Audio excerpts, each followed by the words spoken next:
socket, but I'm mixing it with the collagen or the bone graft material that I'm putting into that socket. So you don't ever inject it in the tissue at all? No. It doesn't do any good? Okay. No, yeah, right, yeah. So probably most of it would go away. Now, there is a study that I just reviewed this morning that talks about injecting this, going back and injecting it at periodic times. Oh. But it was in comparison where they're taking this and they're mixing it with the alginate gel. Okay, so then they're making a mass of it that they're putting in there. And that is by far going to be the way to go in the future. We're just not there yet commercially with it. But that's going to be what's going to be the wave of the future for it, because then it's going to get a sustained delayed release for maybe over 30, 45 days, depending on how you construct your gel. Isn't that the idea of the IPRF, like you had mentioned? You're supposed to inject it and then it kind of solidifies? Well, that kind of makes the bones solidify with it, but the IPRF tube, it is an orange top tube, and the individual who promotes that is a friend of mine, and I've got a great deal of respect for him and everything, but he will not tell anybody what's in that orange top tube. Oh, I see. Okay, and you only centrifuge it for 3 minutes at 800 RPMs, okay? And the reason that he's getting gelling with it is because there is a lot of clotting factors in that. But you know what? Traditionally, an orange top tube, it's universal throughout the world, international coding system for blood collection tubes. Every yellow top tube made by any manufacturer, whether it be in China or the United States, contains trisodium citrate and dextrose. Every red top tube is coated with silicone for clotting. Every orange top tube is coated with drum roll. Bovine thrombin. Oh. Can't do that. Gotcha.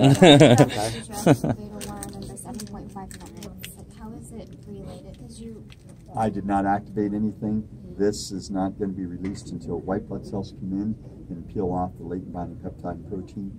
And the same thing with this until thrombospondins arrive from the activation matrix metalloproteases put out by white blood cells. So what's activating it again? You've got a white blood cell that moves in, the white blood cell puts out a matrix metalloprotease, and that activates a thrombospondin from the platelet to peel off the latent binding peptide. You're talking about in the site. Right, so, yeah, so that's the... But if you mix it with bovine thrombin, don't do that. So don't use bovine graft do not use when you're using this stuff. Well, okay, now wait, it's now. A filler. No, wait, a lot of surgeons like to use there's a that. difference now. A Bovine graft collagen would be BioOS or Osteograph N300. There is no thrombin in that. That's not a problem. It's bovine thrombin. This would be a good time for a break if you... Are you routinely making both PRP and PRF on a procedure? Yeah, traditionally I make both. Both. Right, yeah. Okay, and use it where it's applicable. You draw this just before the surgery then? I draw these before I do the surgery. They centrifuge. The only thing I do is draw the blood, and sometimes my staff even does that. And I hand off the tubes, and they do everything else. The only thing I get is I get the bone graft with this mixed with it, and I get that I put in. Nice. Is there any time sensitivity to when you this, have to use it by? This can sit in this tube here for up to 6 hours. We like to use it within 3. Once you get beyond 3, the platelets do get a little squirrely, but you don't appreciably lose a significant amount of growth factors. This, you can see how it's been out here now and it's starting to dehydrate. So this I like to use within just a few minutes. After you take it out. Yeah. Right, but if I didn't use it, then when I squish that out, there is serum down underneath this tray. I just don't want to make a mess, but that tray were well, there's serum that I express from this, and I put it in that, and I let it be in there, and that can be in there for up to an hour, hour and a half. It's not as good as it was when it first came out, but you can let it be for an hour and a half. So then the purpose of doing all these procedures is for it to have faster healing? Accelerate and greater predictability of healing. But as far as like success rate, it's the same doing it with or without, like for example, doing bone graft or implant? Well, I just read another paper this morning that showed that success rates were enhanced with the use of PRP and PRF when done in this way, not with activating with bovine thrombin. The success rates are. You have fewer complications because, number one, you get faster soft tissue healing. Once you get it covered over, you're okay. The problems is before you get soft tissue closure. I see. You know, that's when you get bacterial contamination. That's when you get things. Now, this isn't going to make up for you putting a flipper over top of it that's pressing on the tissue and causing micro movement to the implant. So what we're going to do is to show the actual surgery now. Thank you.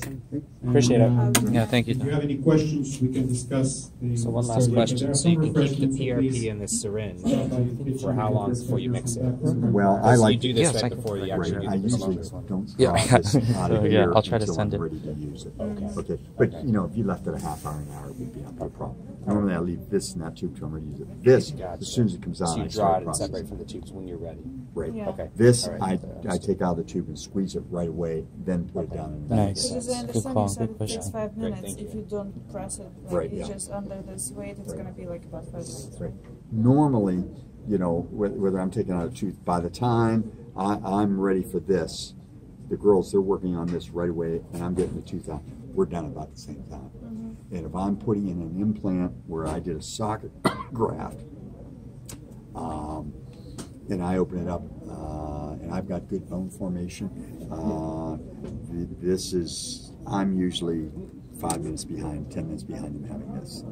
You know, the trick to implant dentistry is you get yourself a good bone graft, a good socket graft, then it is, implant dentistry is a dog with a note in his mouth. Drill hole here, go 3 drills and screw in. Yeah. Okay, you know, is that what the note said? That's what the note said. 2 drills or 3? 3 drills, okay. Yeah. I mean, but the trick is you got to have enough bone to do that. Where an implant dentistry is hard is if you don't have enough bone. Bone grafting is 1,000,000 times harder than implant dentistry. You know, implant dentistry is just drill holes. So there's a bone graft charge and there's a PRF charge. In all our, rolled into the same fee. we just put that all in one fee. Okay, okay. You know, So you'll always just do the PRF Yeah. as well. All right. What I do with bone grafting is I have a charge for a fee for whatever the bone graft is. So if I'm going to go ahead and do a unilateral sinus lift, that's going to be $1,500. Then I take whatever the price of my bone is and multiply it by 1.5.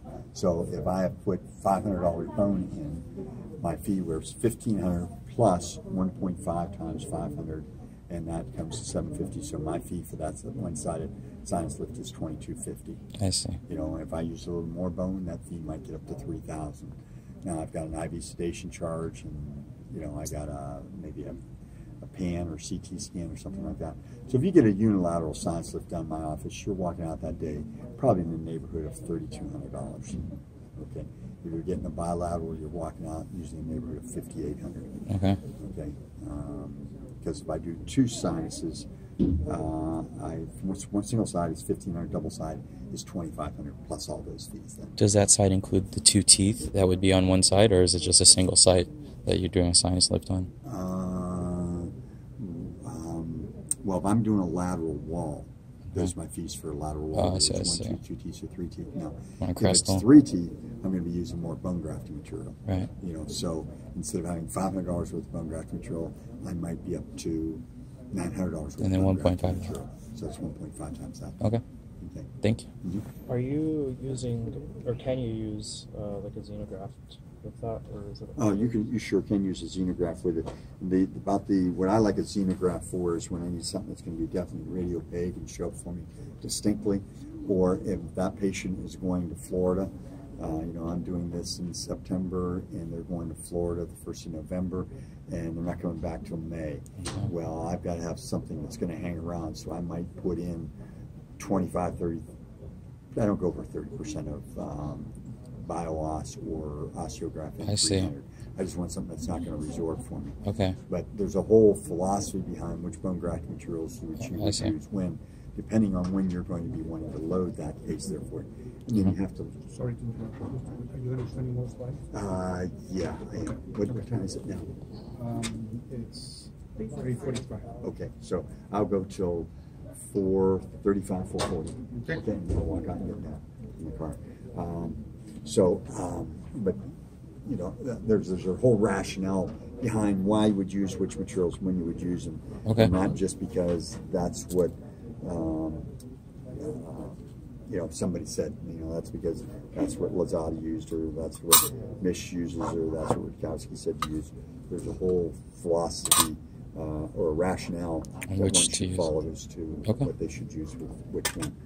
I'm gonna go clean these things off. Thank okay? you, Doc.